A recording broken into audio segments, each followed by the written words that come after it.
Hey there, everybody. Welcome to another episode of Flies and Beer. Today I'm going to be tying my Quill Body Mayfly. It's just a dynamite pattern for really picky fish.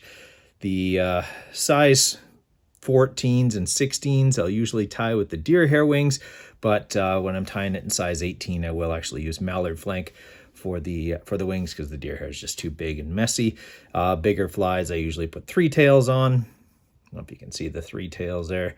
There's 3 tails on that one. When I go to the smaller sizes, 16s and 18s, I'll often use just 2 tails. So I'll put the materials up on the list or up on the screen here, and you guys can check it out. Pretty simple. These are the paintbrush tail fibers, strip peacock quill, chemically stripped, and then sealed up with Solar Rez for the body, and then just the highest quality hackle that you can find is great for hackling it. And like I say, deer hair for the wings, and 70 denier olive thread is what I use here. And then obviously the regular tools. So today, the beer we're drinking is my last bottle of last year's batch of Cornelius Pre-Prohibition Pilsner. It's my wife's favorite of my home brews, and it's just awesome. It's super crisp and refreshing. Yeah, and it smells like corn because corn is a big ingredient in it. So yeah, be enjoying that while we tie. Well, let's get to it. Cheers, everybody. Oh yeah, I keep it in the fridge and it's still good. All right, so I'll pop that hook on out of there. I am tying on the new vise here. I'm really enjoying having this Renzetti. It is so vastly superior to every other vise I've ever owned. So nice to have that, especially the true rotary nature. When using those peacock quills is especially useful. All right, so we'll just get a thread base put on there. Incidentally, this is a size 14 standard length dry fly barbless, of course, hook. That we're using here. Fairly wide gap on these. I'm kind of liking.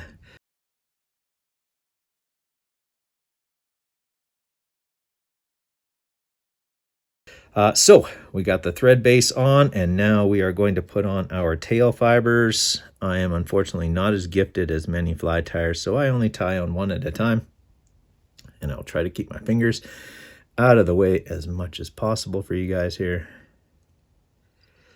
All right, so I give it about 2 turns, and then I check the length and the orientation, although the orientation is not as important because the nice thing about these paintbrush fibers is that you can bend them. And you can bend them whenever you want, however you want, and they will not remember that position. If they get bent again, you can just bend them back, bend them whatever way you think is best at any time. All right, that one's a little longer than the first one, so pull it through. There we go. All right, don't know if you guys can see that, but those are about the same length there. Okay, and here is our third paintbrush fiber. And we'll put it right down the middle. Find the middle one's always the hardest one because you got to get it to sit right on top. And I caught my thread. Oh, see, and there she goes. She wants to pivot. Oh, and then she wants to pivot again. So she's not cooperating too much with me here, but that's all right. Like I said, you can bend these to whatever position you want after the fact. All right, we'll just secure those down real good. And I know they're kind of coming down on me a little bit. Keep them up on top because I don't want to throw the fly off balance too much. Okay, actually I'm going to go a little further forward with those. And this, guys, I do this. I know probably some of you are thinking that's going to add some weight, Kirby, but yes, it is. But it also helps me with the taper later on. So I go a little further forward, and you can see this one. I'll show it to you here. You can see this one fiber here is kind of misbehaving a little bit. So what I do is I just grab it and I give it a little tug. And now I can bend this other one. And see, you can do whatever you want with them, and I'll make them, as evenly spaced as possible whenever I am on the water. And after I catch a fish with it, you have to bend them again. And And that's okay. You never mind having to fix a fly a little bit after it catches a fish for you. All right, so I've already stacked the deer hair because it's super annoying to stack deer hair when I'm filming, and then the whole table shakes and it's really loud. And so I've already pre-stacked it. So I'm going to try and be as quiet as I can with that hair stacker. All right, so just picked out all the little shorts and fuzzies. And now the real trick, you got to switch hands, because I'm not ambidextrous. I'm not, well, what was that college basketball player? I'm amphibious. I'm not amphibious. Okay, so there we go. Okay, that's about the right length, and that's about the right position there. Okay, it's a pretty thick bunch, and they're going to want to do that usual thing that hair wants to do, and that is to try and spin around the hook. So I always make sure I pull it nice and tight as I'm tying it on. And then making sure I haven't caught any of my paintbrush fibers.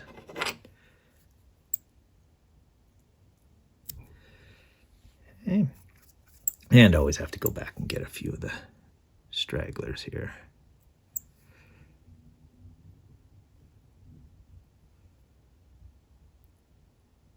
And yes, I am using my big scissors. I don't like to use my fine scissors on deer hair and elk hair. This is elk hair, by the way. I said deer hair, but it's elk hair. It's bleached. Okay, and then I make sure that that's secured so it doesn't spin on the hook. And the key to making sure it doesn't spin is to have a good base layer of thread on the hook for traction, friction, you know, that whole physics thing there.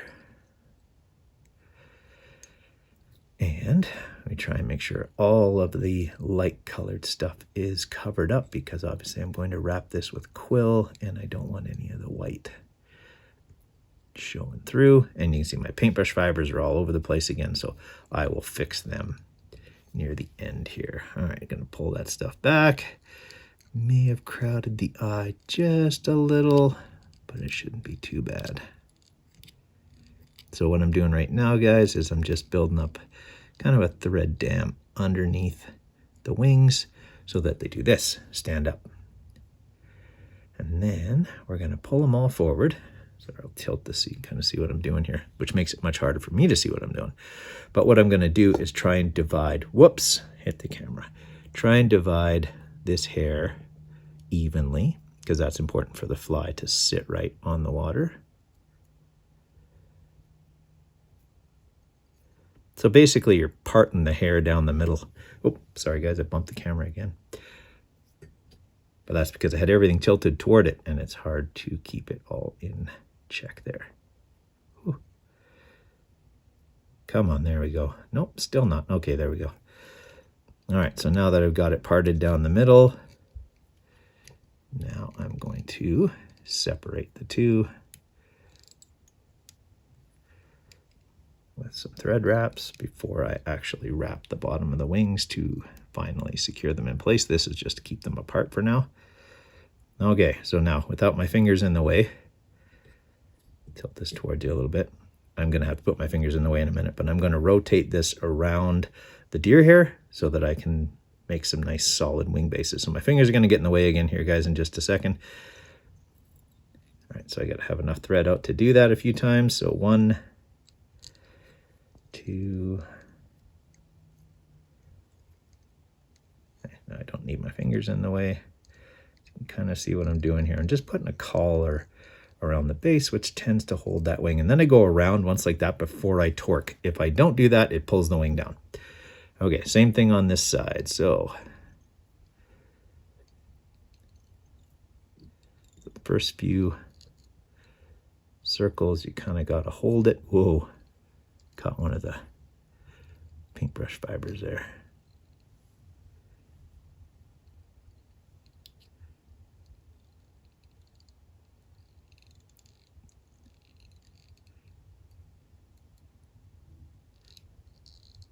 Okay. All right, now that those are, now I can kind of bend them however I want them, which is going to be important when I hackle it later. For right now, I kind of push them a bit forward because I'm going to be doing some work back here.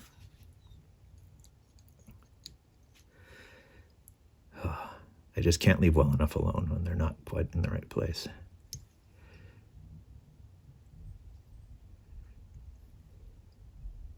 I think I switched the right one for the middle one. There we go. All right, see, it's just too much of a perfectionist. Okay, Kirby, leave it alone. All right. Okay, so now for the stripped peacock quill. And before we do that, another sip.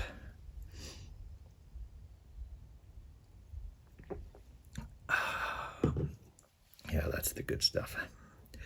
I had that after many of my scouting expeditions this summer. And speaking of scouting expeditions, I'll probably be starting to do some of those in the next month or so. Back seems to be doing better. So we'll keep fingers crossed and all that good stuff going forward. All right, so I tied that in right near the back, right near the tail. And now, because I'm going to be using the rotary part of my vise, I'm taking that right up to the hook eye. And I'm cheating and using my half hitch tool here just to make sure that I can rotate this fly around. So, whoop, that probably got in the frame. Okay, so now, oh, and my hand is probably going to shade this a little bit, so I'll try and do it from over here. See, really have to watch the hook point.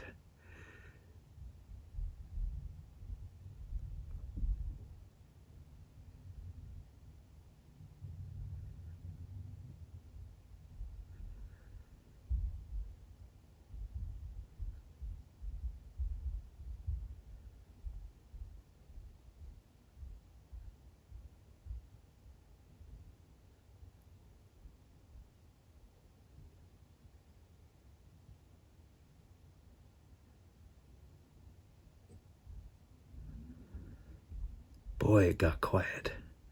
I'm really concentrating, that's why.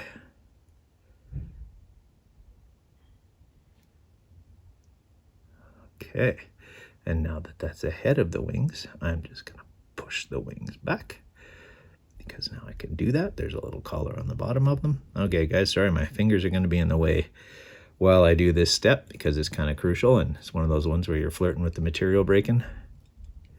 There we go. All right, that's secured down. Now my fingers will be out of the way again. I won't be casting a shadow on the fly again. Okay, not fine. I think I picked kind of a darker quill this time. Not seeing a lot of the striations there. Probably not as good as the model fly, actually. I can barely see them. Sometimes this makes them stand out. All right, so this is either Solar Rez or Loon UV. It's all the same. Okay, so I'm just going to brush it on, and then I use my half hitch tool to kind of get the amount right, make sure it's everywhere evenly.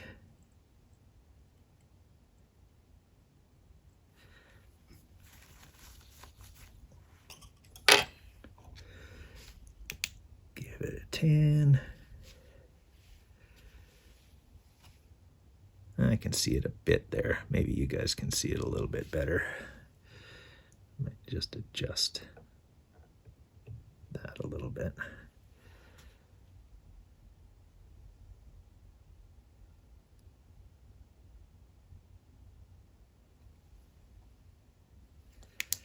Okay. All right, hopefully you guys are able to see that striation. It's there, but it's not standing out as much as I'd like. And I feel like I kind of missed a little bit here with the goose. So I'm going to put just a little bit more there. That's a little better.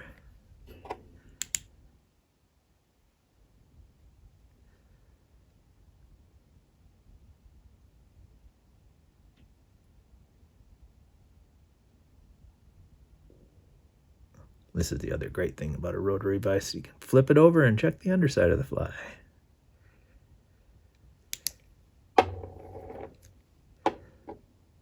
All right. Now we got to put the hackles on. See, I'm going to play with that tail a little bit more. Okay, so now we'll start the hackles here. And there's my hackle that tried to run away.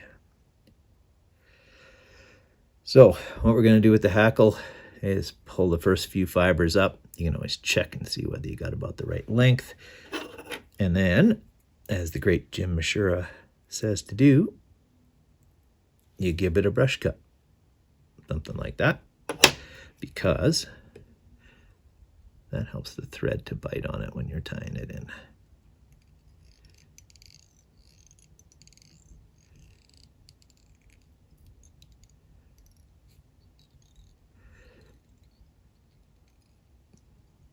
Okay, and now we're back to using that half-inch tool.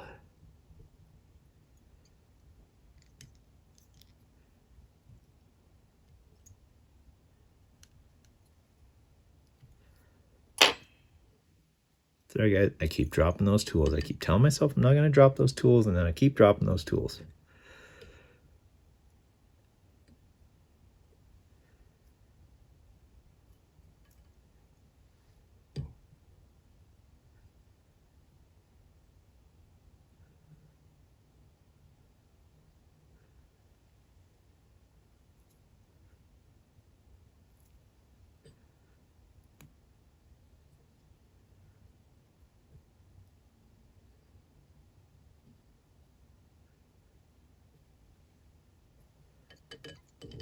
Okay, sorry, I go quiet when I'm concentrating.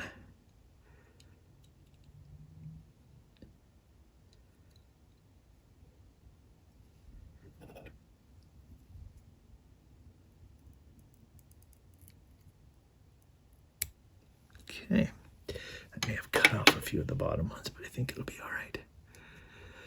All right, now we'll finish it off with another half hitch or two. On my test fly, somehow I cut this while I was doing it.